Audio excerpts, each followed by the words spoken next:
The following program contains material of an enlightening manner. Open-mindedness is advised. This is lecture 1 of a cycle by Rudolph Steiner, given in Budapest, June 3rd to June 12th, 1909. The book is entitled Rosicrucian Esotericism. I believe there was also a title of this called Esoteric Rosicrucianism.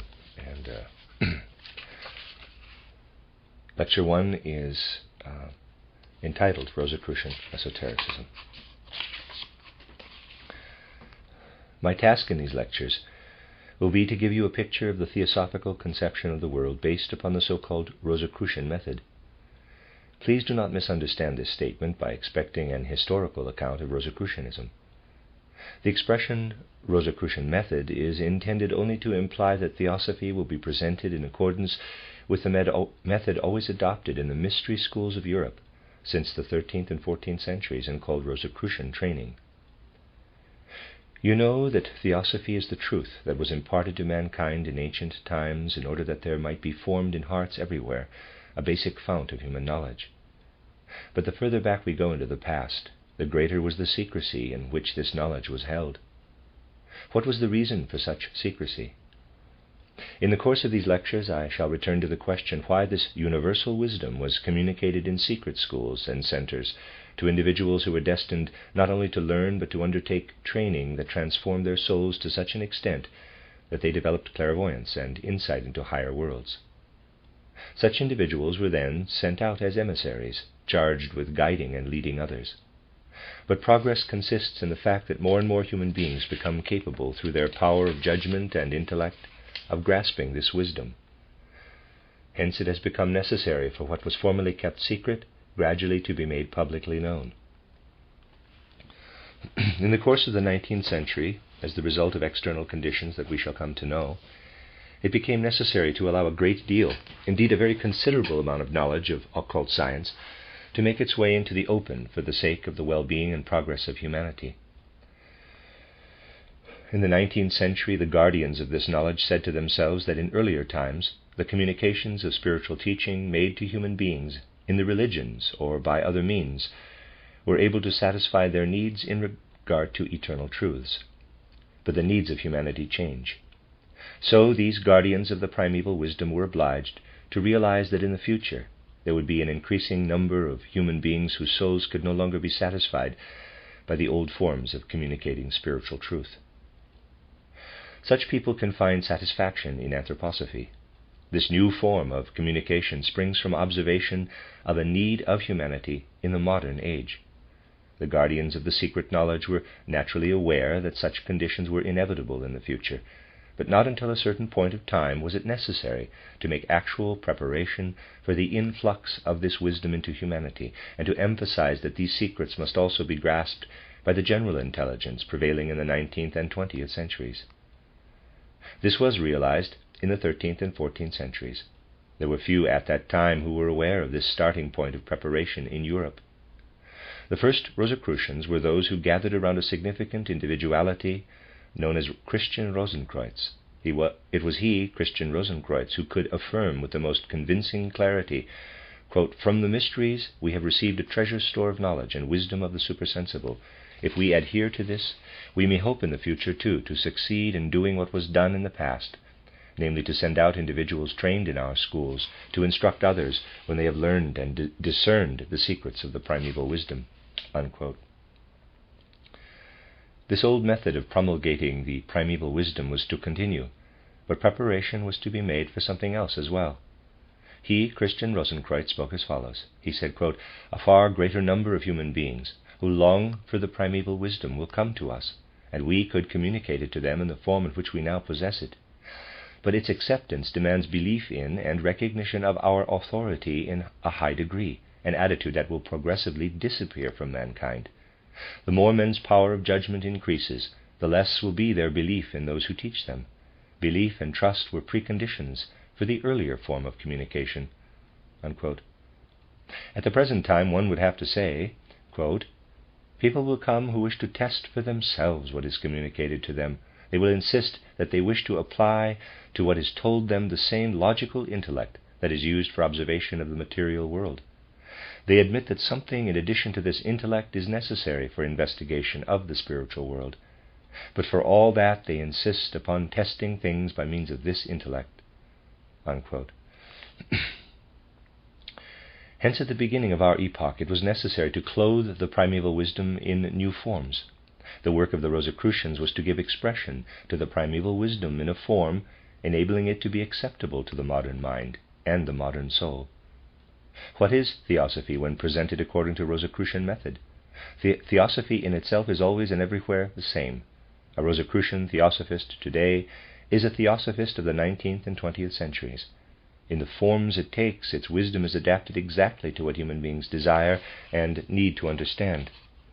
What is the specific characteristic of our time? The course of the evolution of humanity was such that men were obliged to become ever more familiar with outer physical reality. Look back into the olden times, for example into the ancient Egyptian culture, and you will realize with what simple measures and forces men worked, erected their buildings, satisfied their personal needs. Then think of our modern life with all its ingenious gadgets for physical comfort. What tremendous spiritual force and mental activity are expended on the physical needs of daily life. This, of course, was necessary, because the specific task of the Western world was so to shape external culture and gain such control of outer nature that the physical plane came truly under the control of the human spirit. A world such as our own needs measures different from those current in antiquity to be capable of imbibing the wisdom guarded in the secret schools. On the other hand, when we compare the knowledge possessed by the Chaldeans and their grasp of spiritual realities with our present knowledge, the Chaldeans admittedly tower heavens high above us. Today we admire a Copernicus, a Galileo, and what is recorded by external science, but this is all child's play compared with the wisdom of the ancient Chaldeans. To the modern researcher, the planet Mars, for example, is an objective body whose course and movement can be measured, but the Chaldeans knew as well that what forces and entities are connected with Mars, what divine will governs all this, what connection there is between these forces and man. The mystery and sway wielded by these spiritual forces were known to the Chaldeans. That is why the modern researcher is so powerless in face of the inner character of this ancient Chaldean culture. External means for its investigation are at his disposal, but there are no longer any inner means. Theosophists and Rosicrucians, however, have the spiritual esoteric possibilities for penetrating into the spirit of that ancient culture. The great scientific authorities of whom we read that they excavate clay cylinders and fragments covered with inscriptions of the ancient Babylonian wisdom stand before these objects like 3-year-old children facing some electrical apparatus. The researcher does not know what to make of what he excavates from such ancient sites. So penetrating, so unbounded was the spiritual knowledge current in that era. But to produce, by means of the intellect and the external devices of our civilization, what we justifiably admire today as evidence of the great progress made during recent centuries, this was first possible for modern science. Such an era, however, needs a different kind of thinking and perception in order to understand the spiritual. At this point, perhaps, a warning may be given. People speak so much today about higher or lower degrees of evolution, arguing about whether Buddha or Christ is the greater, but that is not the essential. Whether the Assyrian wisdom or our own is the higher is not important. We are living in the present materialistically minded age, and the inflow of spiritual knowledge into our culture is needed in order that mankind's longing for such knowledge may be satisfied. It is the Rosicrucian wisdom that gives this knowledge to modern man in the form suitable for him. What is being said here may possibly seem rather daring, but please accept it now for what it is, and later on it will become clear. As a matter of fact, Rosicrucian wisdom has been more greatly misunderstood than anything else in the world.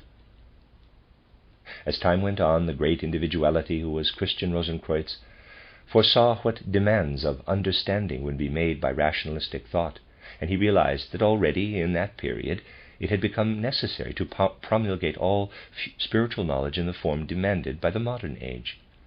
We must realize that for the Rosicrucians it was much more difficult than for any similar movement of an earlier period. because their initial activity in the 13th and 14th centuries took place at the time when materialism was approaching apace.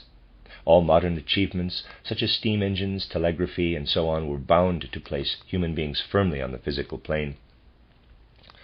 The Rosicrucians were obliged to work for an era when men's thinking would be guided by mathematical principles. They were obliged to make their preparations with this in view, and hence were entirely misunderstood. For this reason, one cannot be informed truly about Rosicrucianism by what is said about it in public. Nothing of what was cultivated in true Rosicrucianism is to be found in literature. The deepest spiritual truths cultivated by the Rosicrucians were interpreted in such a mistaken way as to suggest that spiritual phenomena can be produced in alchemists' cellars with the help of retorts and so forth. This conception of alchemy gave rise to the materialistic caricature of Rosicrucianism that is presented in literature today. The task of the Rosicrucians was to formulate a science by means of which they would be able to let their wisdom flow gradually into the world. From all this you will realize that when we present theosophy to people today, it must be Rosicrucian theosophy. By using an older terminology, we could win over a certain number of people, but they would necessarily be individuals who are connected with every fiber of their being with the modern world and its culture. There are egoists who withdraw from the tasks of the present age. We, however, wish to take modern life and its forms of expression seriously. We must accept our epoch as it actually is, but endeavor to influence it spiritually. This is the conception that Rosicrucian theosophy must have of its task. In the course of this Congress, there will have been opportunity for you to realize what a fruitful effect theosophy can have, for example, in the sphere of medicine. Suppose medicine continues to develop along materialistic lines. If you could see 40 years ahead, you would be horrified by the brutality of the procedures to be adopted by medicine, by the forms of death with which medical science will set out to cure human beings. How does medical science today investigate the effects of its remedies?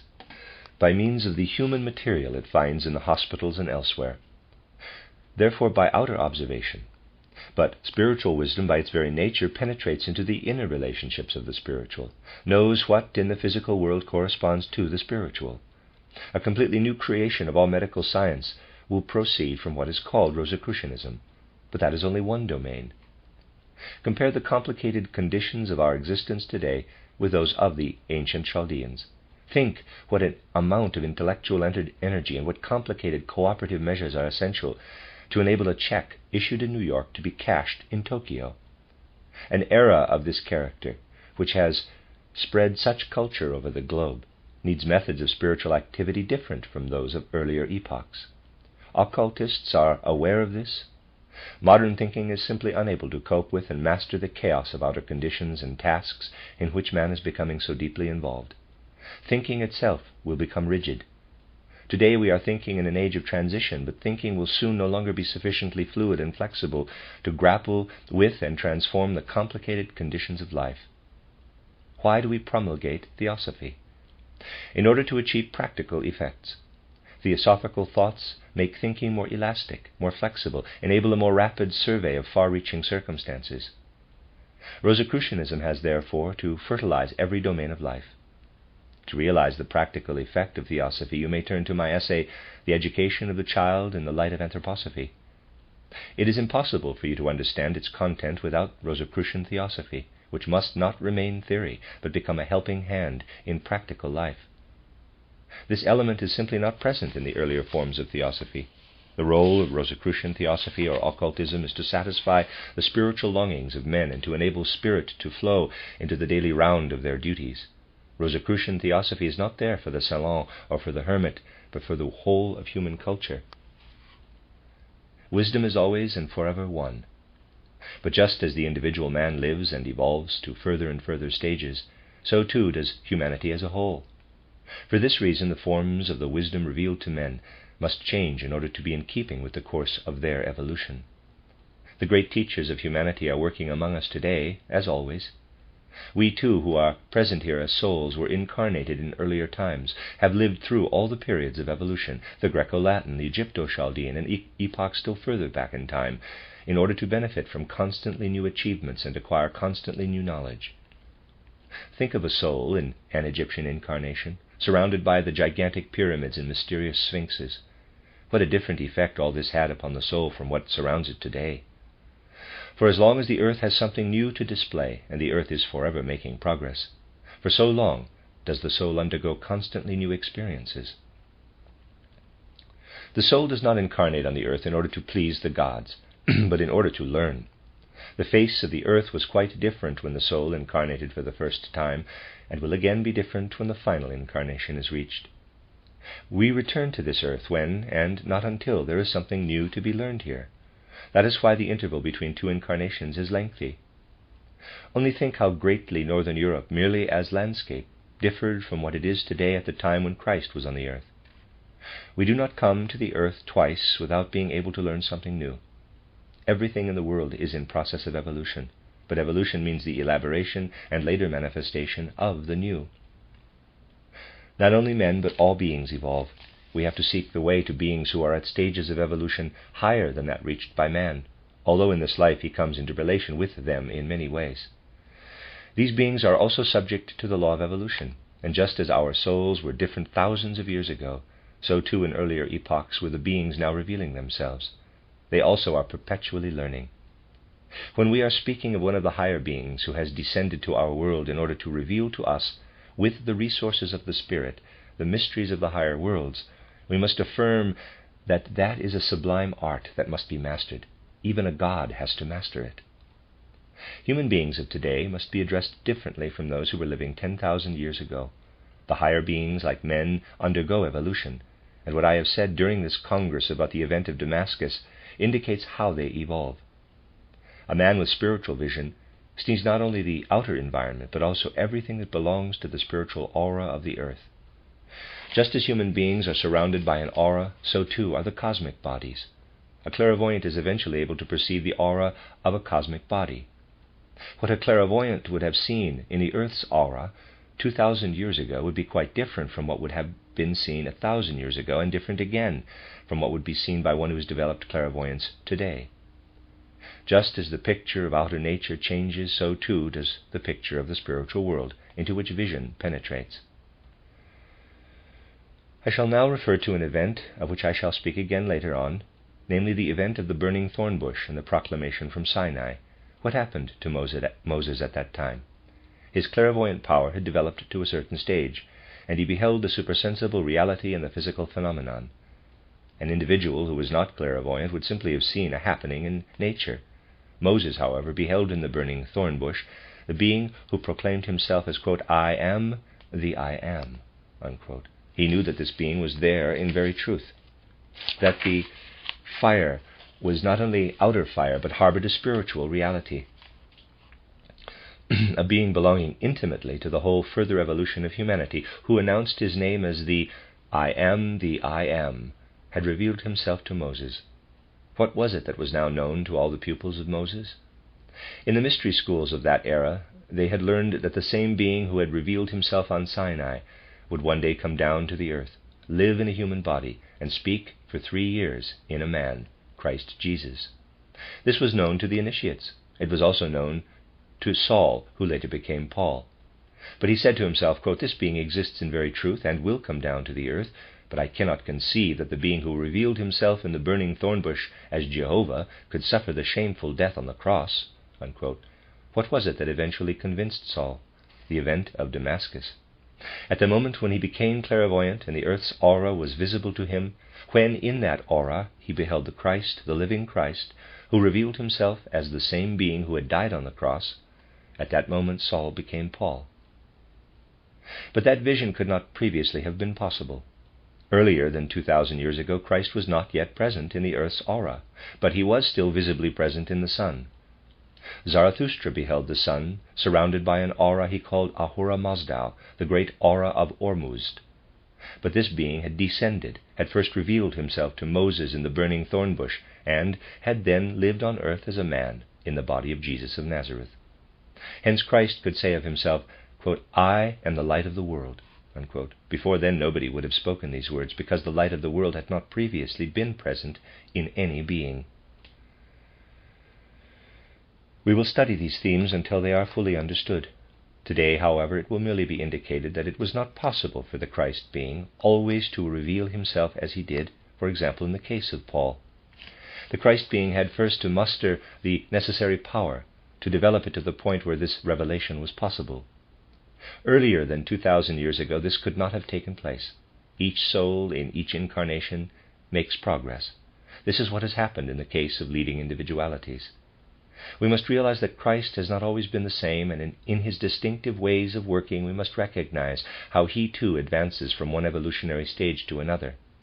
It gives rise to an overwhelming feeling of exaltation when a man is made aware that just as in the case of his own soul and its incarnations and progress, the spiritual beings also reach higher and higher stages and become more and more powerful.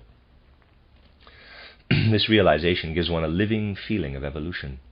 It is an essential part of Rosicrucian esotericism to show how a being such as Christ has worked both in the past and at the present time in Moses and in Paul, and to see from this how even a being of such sublime eminence makes progress. This gives a rise to an intimate conception of evolution. Now let us think of a child. He is born, sees the light of the world, this is the usual expression, and in the very first years of life changes particularly quickly. Compared with the later epochs of life, it is then that the course of evolution is the most rapid. Materialistic science itself could make many relevant discoveries here. When the brain is examined, which is possible by external means, it can be observed how on the top of a child's head, at the place which remains soft for a considerable time, the skull bones do not close immediately, and the brain itself takes shape only gradually. The function of articulation is to produce an instrument for a power of which the child will only later be capable, namely the power to think, to correlate his perceptions. A clairvoyant sees how, during the very first weeks and months after birth, the child is surrounded by intensely active, powerful forces belonging to the etheric body, the second member of man's constitution. We know that in an adult human being of today, the dimension of this etheric body is practically the same as that of the physical body, but in a young child it still extends far beyond the physical body, especially around the head. The activity of the forces, which to a clairvoyant seems to be like a play of light, is particularly strong here. It is wonderful to see how certain forces surge up from the body below and then stream from the nape of the neck in all directions. Wherever hair appears, the forces radiate in a living play of light to become an astral etheric radiance in the child's etheric body, a radiance that fades away in the course of time. In this radiance lie the forces that create the connective tissues in the brain. The brain is formed out of spiritual substance after the child has been born. 40 to 50 streams of forces can be seen working together. The body of light is composed of these streams. A wonderful spectacle is presented by a child during the first weeks of life. This body of light gradually presses into and is then within the child's brain. To begin with, the etheric body was outside the child, surrounded the head, and was entirely primitive. This was surrounded by a body of light from which the etheric body gathered forces, and now it penetrates gradually into the child's head and remains there as the complicated etheric organism. What is so wonderful about the process of evolution is that everything physical is produced from the spiritual, formed by the spiritual, which we then receive into ourselves. The psyche has itself fashioned the dwelling place in which it subsequently resides. So we see that what takes place in the microcosm, the little world, in the brain of a human child, also takes place in the macrocosm, the great world. Now think of an outstandingly advanced individuality such as Jesus of Nazareth, in whose body Christ lived as soul for 3 years. Just as in a child the etheric body itself prepares the physical brain into which it subsequently passes, so too had Christ previously prepared the abode in which he was to dwell. He had to accomplish this by his own activity. To begin with, he was only outwardly connected with the earth, which could not yet have received him. The most highly evolved souls had, however, worked at the earth in such a way that the Christ was able to draw nearer and nearer, and he himself had participated in this work, who then had so transformed the body of Jesus of Nazareth and finally brought it to the stage where it was able to receive the Christ.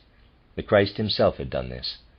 To begin with, he had worked upon the body from outside and was subsequently able himself to pass into the human being concerned. What takes place in the microcosm also takes place in the macrocosm, and it is